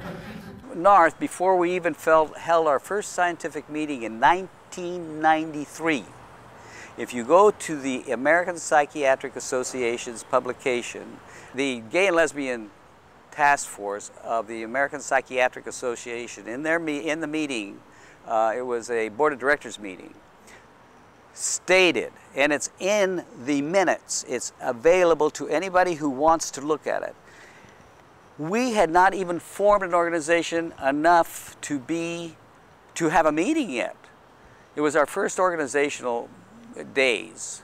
They said, NARTH must be isolated. That tells it all. They've done a very good job of isolating us for 20 years, but they haven't killed us. We're still around for 20 years. Les efforts de la NARTH pour informer le monde des faits scientifiques entourant les thérapies vont se heurter aux grands médias de masse, généralement gagnés à l'idéologie LGBT, qui pratiquent la désobéissance éthique en jouant à l'autruche, ne servant que de courroie de transmission du lobby gay sur cette question. Bref, le jamming du lobby fait son œuvre, remplaçant les faits scientifiques par de la propagande idéologique. Well, it's a pretty well-known fact that the liberal, the mainstream media is just an extension of the liberal Democratic Party, but it's also an extension of the LGBT agenda. And that's because of the absolute power that the LGBT lobby has in mainstream society nowadays. In key institutions like the media, you could see organizations like Media Matters and GLAAD have very deep pockets, and they influence and lobby all the major networks and cable TV shows. They have LGBT media awards. They have LGBT journalist associations, big organizations dedicated to promoting LGBT causes. And this is very distressing that we have whole media organizations that are not interested in good objective reporting. They're arms of political causes. And they're infiltrating the media and other key institutions like education and psychology simply to push propaganda. We are hearing more and more about therapists who are being threatened that their licenses will be removed because they are providing this treatment. If you go against the LGBT agenda in the mainstream media, you will quickly find yourself unemployed, especially in education and academia. If you don't wholeheartedly support the LGBT affirming agenda, or if you simply offer an alternative to those who are seeking or distressed by unwanted same-sex attractions or gender identity conflicts, you will be pressured, you will be potentially fired, you will be potentially intimidated for those beliefs. And so what it's produced is really a culture of silence and fear. S'ensuit un effet domino. Plusieurs organisations de santé mentale font siennes les conclusions du groupe d'études de l'APA, que ce soit par ignorance des faits, par crainte de représailles du lobby, par sympathie idéologique avec ce dernier, ou tout simplement parce que leur direction est entre les mains de militants pro-gays. Au Québec, l'Ordre des psychologues suit le mouvement et publie en 2012 un avis informant ses membres qu'il serait contraire à l'éthique et à la déontologie d'offrir une thérapie de migration. L'organisation prend soin d'appuyer sa position officielle par d'abondants extraits du rapport de l'APA, citant entre autres l'étude biaisée de Shidlow et Schroeder, sans dire un mot sur la constitution biaisée du comité, ni sur la méthodologie douteuse qui a conduit à ses conclusions. Simultanément, des journalistes gays et leurs confrères se lancent dans une chasse aux sorcières, produisant des articles et des reportages à sensation dans lesquels ils qualifient les thérapies de bidons, traitent les thérapeutes qui les offrent de charlatans, le témoignage des ex-gays de discours haineux et les organisations aidant les personnes à sortir de l'homosexualité d'opportunistes ne cherchant qu'à exploiter la détresse de personnes vulnérables. Cela vous rappelle-t-il le traitement réservé jadis au régime minceur avant que les universités ne forment de meilleurs praticiens? Peu importe l'identité du média, la recette demeure la même. On assimile des séances d'exorcisme, d'imposition des mains, d'électrochocs et de torture à des thérapies de migration, alors que cela n'a rien à voir avec la réalité, simplement dans le but de convaincre le public que les thérapies n'utilisent aucune méthode reconnue. Et l'on complète le reportage par le témoignage d'un survivant d'une thérapie qui partage les séquelles qu'il en conservera à vie. Pour couronner le tout, certains de ces reportages se méritent des récompenses et reconnaissances publiques, soulignant leur professionnalisme. Jamais un thérapeute agréé n'est interviewé pour faire connaître le véritable processus d'une thérapie. Jamais on ne fait connaître l'histoire d'un ex-gay pour qui la thérapie a été un succès, alors que le web regorge de sites qui regroupent leurs témoignages. There's a specific strategy that these organizations and news outlets use. They introduce certain types of stories at certain types of times. It's very common that they'll release a story about a conversion therapy survivor, quote unquote, in January or February, right before the legislative seasons begin on the state level, and this is where all the laws are being considered. They do this by doing what's called a human interest story. And they take someone that supposedly went through conversion therapy and was purportedly harmed by it, often by means of electroshock and some aversion therapy, and then they don't verify any key details like therapist's name or dates or when it happened, and they report it as truth. And there's no counterbalance or no counterpoint. People who oppose reparative therapy equate it with the shock treatment, and they love to make reference to the shock treatment. Well, there was shock treatment for homosexuals in the early 60s, but during the early 60s, there was this trend of using shock therapy not only for homosexuality, but for everything else. All kinds of psychological problems were dealt with this shock therapy. A very strategic and effective strategy they've used is to use these stories in mass media. And in my book, I document at least 4, 5, 6 ways, legitimate stories and legitimate ways that they've used the media in producing these fictitious stories on programs like ABC's 2020, on different movies that have recently come out on the big screen. They've done many like mini-series, like CBS had a show called Criminal Minds that did a fictitious story. Even Saturday Night Live did a parody of one of these camps. So the indoctrination factor through the media is quite impressive and widespread.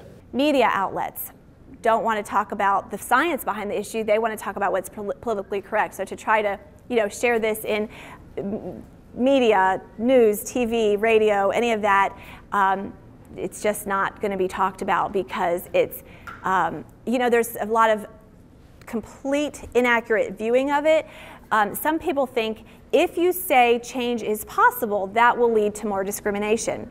I would say not saying change is possible is much more harmful than saying change is possible. There are better ways to deal with the issue of discrimination than to promote lies. I've done dozens, if not hundreds, of media interviews over the last 10 years. And time after time, the reporters that are assigned to these stories are themselves LGBT identified. And it certainly colors the way that they cover stories. They don't often disclose the fact that they are LGBT identified.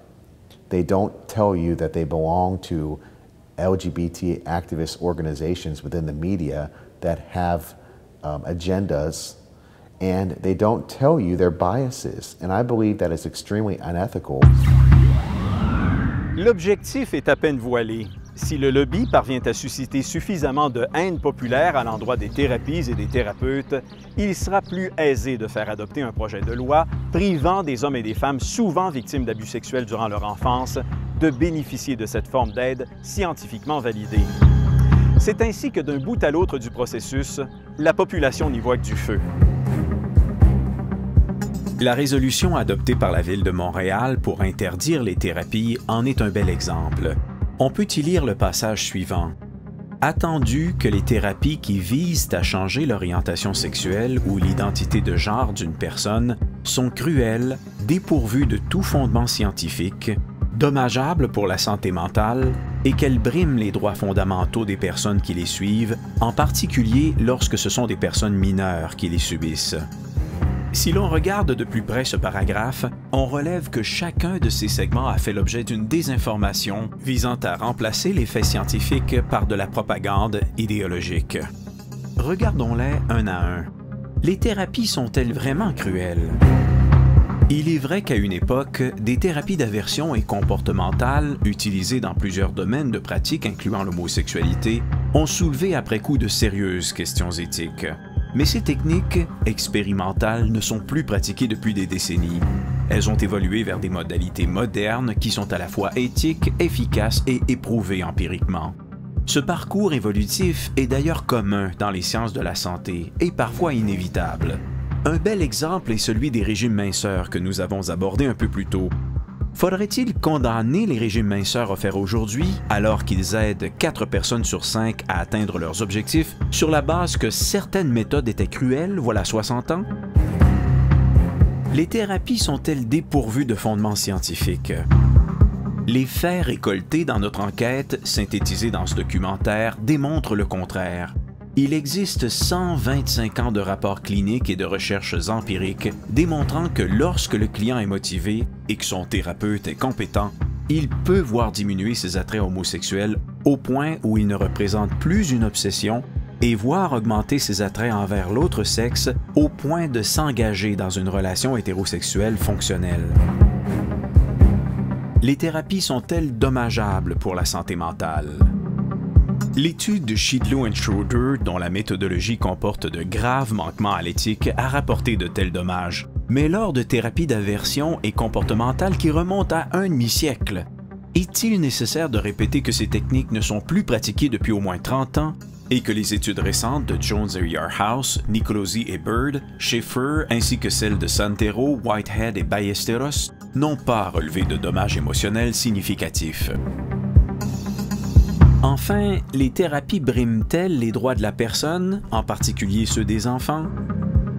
Communiquer à une personne les faits scientifiques récents entourant l'efficacité et les limites d'une modalité thérapeutique lui permet de prendre une décision éclairée. Il n'y a donc aucune forme de haine, de discrimination, de violence ni d'injustice faite à l'endroit de cette personne. En revanche, lui cacher l'information qu'elle peut être libérée de ses attraits envers le même sexe, alors qu'elle confirme souffrir dans cette condition et démontre de la motivation pour en sortir, est une injustice. C'est lui faire violence. De nombreux témoignages d'ex-gays confirment que ceux à qui l'on a caché cette option pour les diriger vers des thérapies de persuasion où on les forçait à embrasser leur homosexualité contre leur gré ont fait l'expérience d'une plus grande détresse, ont eu des idées suicidaires et ont tenté de mettre fin à leur jour. Ce qui est éthique n'est pas d'imposer à la personne une conduite qui servira notre cause, mais bien de lui faire connaître ses choix en l'éclairant de différents points de vue et de la laisser exercer son droit à l'autodétermination. Ce qui brime les droits de la personne n'est pas d'offrir une thérapie scientifiquement validée qu'elle recherche désespérément, mais de rendre cette thérapie criminelle, privant ainsi la personne de la possibilité d'en bénéficier. En termes philosophiques, cela s'appelle de l'opportunisme. Manipuler les faits, tirer profit des circonstances, en particulier de l'ignorance de la population, afin de faire avancer son agenda à son insu. Dans les 4 segments de ce paragraphe, les rédacteurs ont donc minutieusement choisi leurs mots pour manipuler la population de Montréal. Ils ont manœuvré pour susciter sa haine à l'endroit des thérapies, des thérapeutes et des organisations qui les soutiennent, afin que la ville atteigne son objectif de bannir les thérapies sans que la population ne s'y oppose. Cette stratégie n'est pas nouvelle. Elle a d'abord été expérimentée aux États-Unis. Là-bas, à partir de 2012, des projets de loi visant à bannir les thérapies de migration sont successivement déposés dans 32 États. 11 d'entre eux les rejetteront après un examen minutieux de la déficience des preuves fournies. Toutefois, 20 États sous des gouvernements libéraux, comme celui du Canada, iront de l'avant et vont les bannir, à la suite de commissions d'enquête à l'objectivité douteuse. I witnessed a lot of fraud. Unfortunately, there are a lot of, I believe, well-meaning LGBT activists that really believe in their cause, that believe therapy is harmful. But I think that some of those LGBT activists are not emotionally and mentally healthy. And I believe that some of them are actually committing fraud when they tell these stories of therapy, torture, and electric shock, and all kind of aversion types of therapy. There's really no facts to back up those stories. They don't provide dates of when they went to therapy, who the therapist's name was, where they got the therapy. Very key, important details that one would expect could produce if such stories were actually true. And without those facts, it's very hard to take their stories as credible. Après toute cette censure entourant l'efficacité des thérapies de migration, les chasses aux sorcières dans les médias pour faire passer les thérapeutes pour des charlatans, les journalistes qui militent pour l'idéologie LGBT mais qui le cachent au public, les commissions d'enquête biaisées pour bannir les thérapies dans des États américains libéraux, les chercheurs qui ne trouvent plus de financement pour réaliser de nouvelles études, ni d'éditeurs pour publier leur ouvrage, s'ajoute finalement la censure d'Amazon. Au beau milieu de 2018, le géant de la distribution en ligne retire unilatéralement de son répertoire tous les ouvrages du Dr Nicolosi suite à une campagne de salissage du lobby gay. Un pas de plus est malheureusement franchi pour empêcher les thérapeutes cherchant à se former à cette pratique d'obtenir des manuels de formation. Entre-temps, l'APA mesure les conséquences de sa désobéissance éthique en constatant l'exode massif de ses membres. Elle confie alors à Lisa Diamond, la spécialiste des recherches sur la fluidité sexuelle, la préparation d'un nouvel ouvrage plus rigoureux dans le but de se repositionner sur cette question et de réparer les pots cassés. Le APA Handbook of Sexuality and Psychology paraît en 2014 et confirme qu'il est bel et bien possible de changer d'orientation sexuelle. The APA Handbook reviews one of the most rigorous studies of sexual identity change in America that followed sexual identity of young adult participants when most were ages 18 through 24 and again about 6 years later. 43% of non-heterosexual men and 50% of non-heterosexual women had any change after 6 years. 66% of men and 66% of women who had any change changed to exclusively heterosexual. 75% of bisexuals experienced change mostly toward or to heterosexual. 8% of exclusively homosexual men and 26% of lesbians experienced change. 8% of exclusively heterosexual men and 11% of exclusively heterosexual women experienced a change. And the heterosexuals who changed mostly to mostly heterosexual. Heterosexuals are the most stable cross-culturally. Statements in the APA Handbook say that attraction, behavior, and identity, all three, change for adolescents and adults. Research on sexual minorities has long documented that many recall having undergone notable shifts in their patterns of sexual attractions, behaviors, or orientation identities over time. Although change in adolescence and emerging adulthood is understandable, change in adulthood contradicts the prevailing view of consistency in sexual orientation, Rosario and Shrimshaw. Over the course of life, individuals experience the following changes or fluctuations in sexual attractions, behaviors, and romantic partnerships, Mistansky, Cooper, and Green. So we have a lot of reputable, well-respected researchers in same-sex sexuality saying the same thing here in the APA Handbook. Diamond and Roski concluded from their research review, several such studies have now been completed and they unequivocally demonstrate that same-sex and other sex attractions do change over time in some individuals. Across several rigorous studies, among those who changed, 50 to 100% changed to exclusive heterosexuality. Most of mostly heterosexual individuals, along with others, also changed to heterosexual. They concluded that rates of change do not appear to decline as participants get older.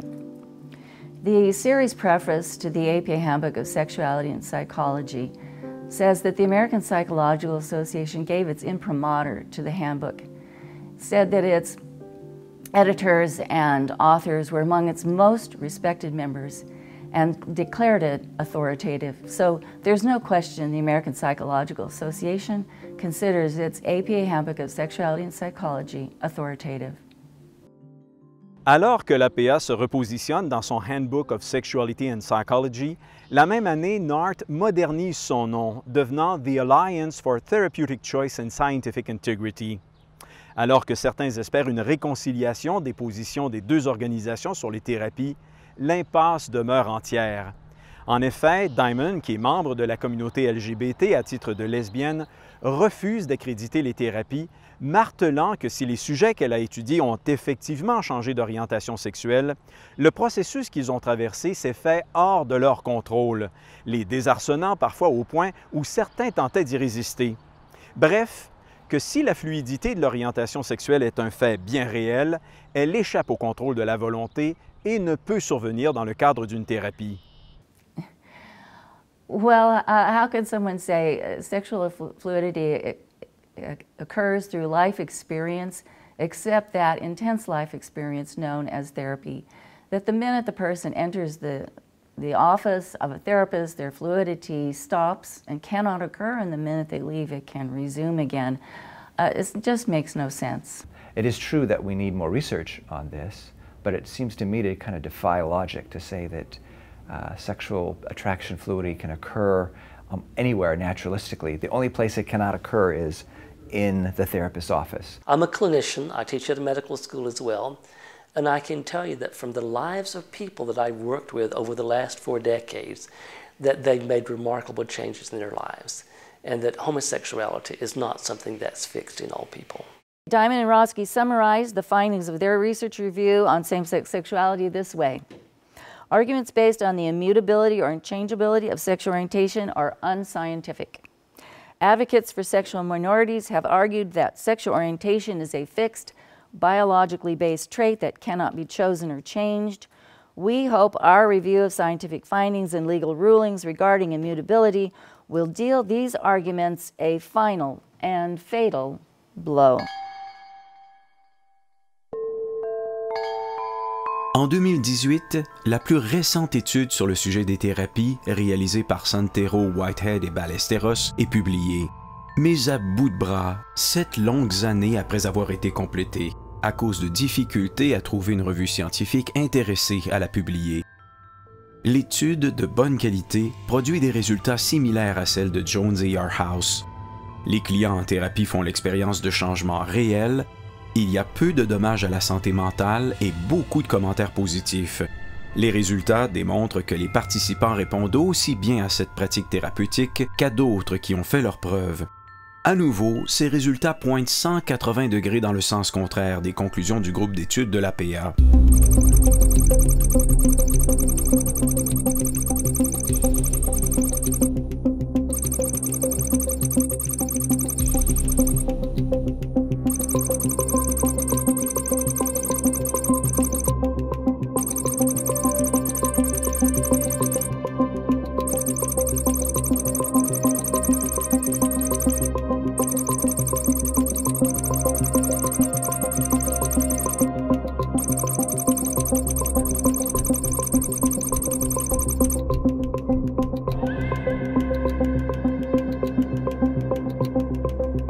Quelques mois après sa publication, un changement de direction survient à la tête du Linacre Quarterly et le nouvel éditeur en chef, sans doute apeuré par le potentiel de controverse entourant les conclusions de la recherche, décide de retirer l'étude de la revue scientifique tout en privant les auteurs de la permission de la publier ailleurs.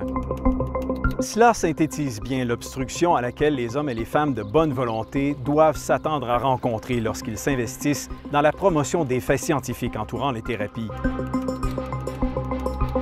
Par ailleurs, en décembre 2018, un article du Journal de Montréal annonce que la ministre de la Justice du Québec s'apprête à consulter des groupes pro-gays sur l'opportunité d'interdire dans la province les thérapies de migration. Nous ferons une démarche dans le but d'être reçus par la ministre afin de lui partager les fruits de notre enquête journalistique. Notre tentative de lui parler sera répondue 2 semaines plus tard par un refus de nous recevoir. 15 mois plus tard, le gouvernement libéral du Canada dépose un projet de loi qu'il présente à la population comme le plus progressiste au monde, visant à criminaliser à la fois la pratique des thérapies auprès des jeunes et les organisations qui les font connaître. C'est le dernier événement dont nous serons témoins avant de compléter ce documentaire. Recovery became fun. I wasn't trying to, on purpose, get attracted to girls. It was about finding the buddies and how do I make best friends and how do I, I never learned how to play baseball. I think I want to try that without having a panic attack.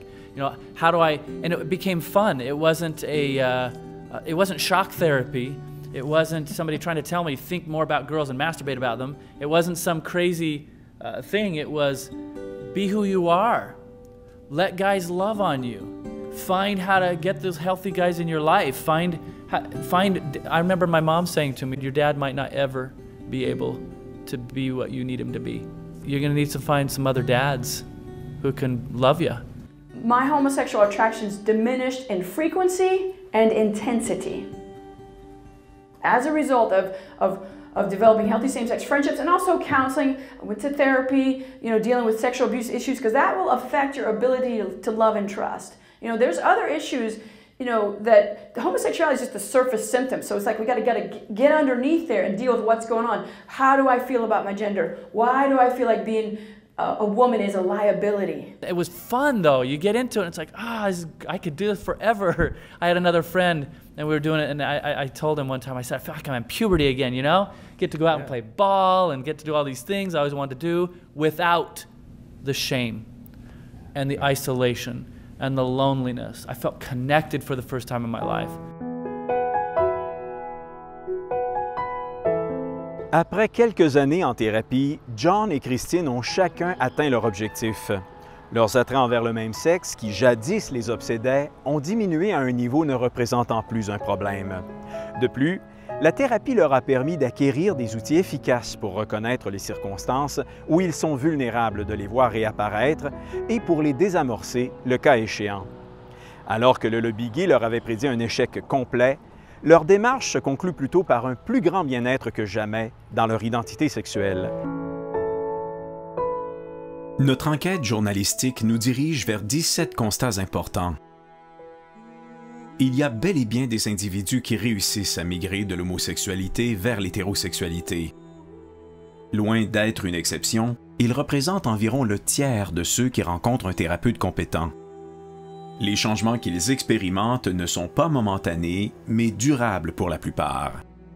Beaucoup ne se considèrent pas nés homosexuels, mais attribuent leurs attraits à de l'abus sexuel vécu durant leur enfance. Plusieurs thérapeutes ne les accompagnent pas convenablement, n'ayant pas été formés adéquatement. Conséquemment, il y a des clients qui ressortent déçus de leur expérience. Des thérapeutes n'ont pas reçu de formations adéquates pour les aider, car les universités refusent de les fournir. Elles refusent de les fournir par sympathie idéologique avec le lobby gay ou par crainte de subir des représailles. Elles craignent des représailles parce que le lobby utilise l'intimidation et les campagnes de salissage contre ceux qui questionnent l'idéologie. L'intimidation et les campagnes de salissage sont utilisées par le lobby avec la bénédiction des gouvernements. Les médias libéraux agissent comme complices, encourageant des reporters à désinformer la population sur le sujet. Cette désinformation fonctionne, suscitant le mépris envers quiconque affirme que l'orientation sexuelle peut fluctuer. Cela engendre une omerta, une culture de peur et de silence qui brime la liberté d'expression des Canadiens. C'est la raison pour laquelle les bailleurs de fonds n'osent plus subventionner des recherches sur l'efficacité des thérapies, les revues scientifiques n'osent plus publier les résultats d'études qui contredisent la propagande LGBT, des librairies n'osent plus distribuer des ouvrages scientifiques défavorables au lobby, des thérapeutes compétents se cachent, étant pourchassés dans les médias et victimes de la haine populaire, et des personnes abusées sexuellement durant leur enfance, ayant légitimement le droit de recevoir cette aide, sont menacées d'en être privées. De ces observations découlent 5 recommandations. Comme ce fut le cas pour les régimes minceurs, les gouvernements devraient favoriser la recherche scientifique afin d'identifier les approches les plus efficaces. Ils devraient forcer les thérapeutes désirant aider cette clientèle à être formés sur ces modalités. Ils devraient multiplier les lieux où cette formation est donnée, en particulier les universités d'État. Ils devraient encourager les initiatives personnelles visant à faire connaître ces lieux de formation, ainsi que l'identité des thérapeutes ayant déjà la compétence pour aider cette clientèle. Ils devraient enfin inclure les ex-gays parmi les minorités protégées contre toute forme de haine et de discriminations injustes.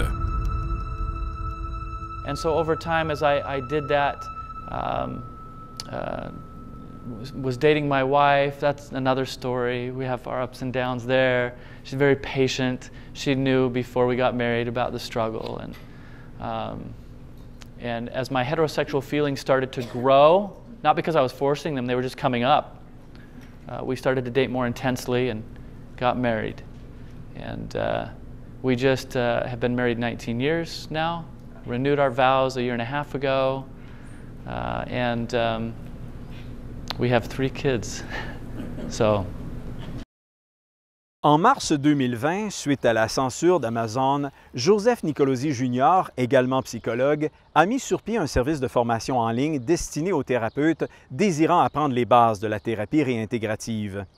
Il poursuit ainsi l'œuvre entamée par son père 25 ans plus tôt, visant à former une nouvelle génération de thérapeutes avec l'une des approches les plus efficaces dans ce domaine de pratique.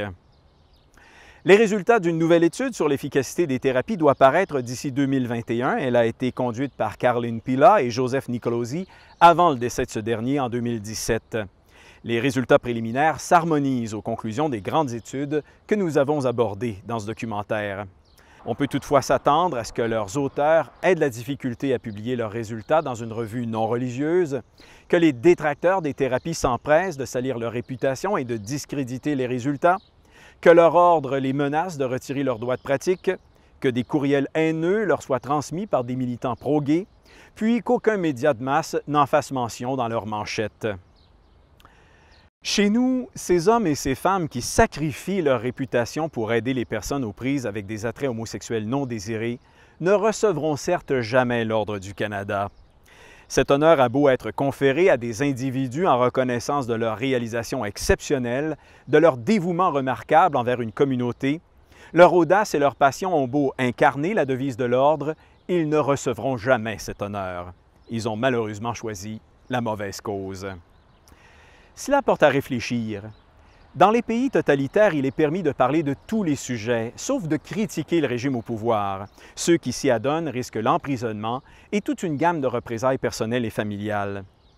De même, ici au Canada, on peut parler librement de tous les sujets, sauf remettre en question le discours idéologique LGBT. Si quelqu'un ose publiquement questionner l'idéologie obligatoire imposée au peuple, sa réputation et sa carrière seront rapidement réduites en ruine par les médias, avec la bénédiction de nos élus. Cette police de la pensée qui censure les faits scientifiques entourant les thérapies de migration et qui salit la réputation des hommes et des femmes qui aident les personnes homosexuelles, est-elle vraiment un progrès dans notre société? N'est-elle pas plutôt une erreur de parcours que l'on devrait se dépêcher de corriger avant que les historiens nous la remettent sur le nez pour les siècles à venir? Ici Michel Lizotte. Au revoir.